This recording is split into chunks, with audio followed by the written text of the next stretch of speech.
Earning सीझनला अजून एक 10 दिवस बाकी आहेत.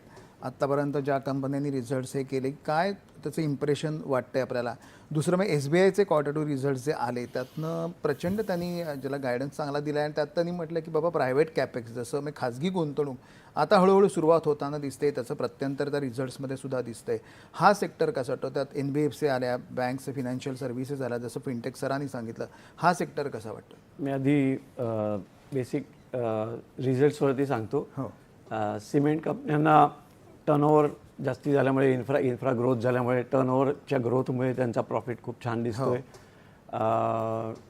टेलिकॉम कंपनीज ओके रिझल्ट लागलेत. त्याच्यानंतर एनर्जी कंपन्या म्हणजे मार्केटिंग कंपन्यांचा अतिशय उत्तम रिझल्ट लागलेले आहेत.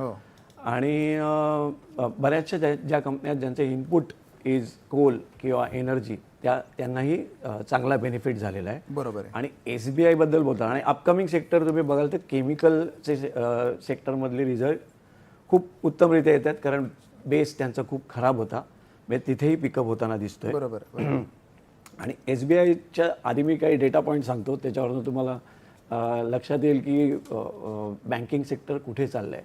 त्यांच्याकडे 7 लाख करोडची pipeline of the project financing आहे. म्हणजे हे ते आता पुढच्या 1 ते 2 वर्षामध्ये फायनान्स करणार आहेत.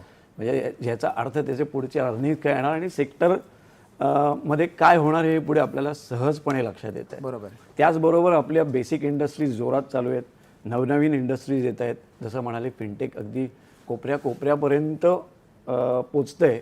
जसं मोबाईल पेनिट्रेशन तसं फिनटेक पेनिट्रेशन झालं आहे, कारण की मोबाईल प्रत्येकाच्या हातात. बरोबर आहे. म्हणजे क्रेडिट अगदी शेवटपर्यंत पोचणार आहे, तसंच लेंडिंगही शेवटपर्यंत पोचणार आहे. म्हणजे येणारे डिपॉझिट्स आणि त्यांच्याकडे असलेला पैसाही इझिली मेनस्ट्रीममध्ये येणार आहे. बरोबर आहे. त्यामुळे बँकिंग आणि सेक्टर खूप चांगलं पुढे करणार आहे.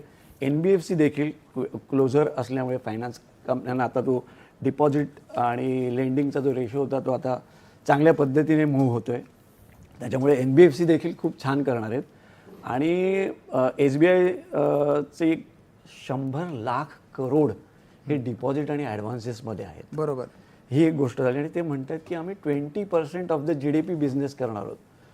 म्हणजे केवढा लार्ज सेक्टर. आणि एवढ्यावरती थांबत नाही आहेत. ते म्हणतात आम्ही वर्ल्डमधल्या मोठमोठ्या फायनान्शियल ऑर्गनायझेशनशी टायअप करण्यासाठी इच्छित आहोत.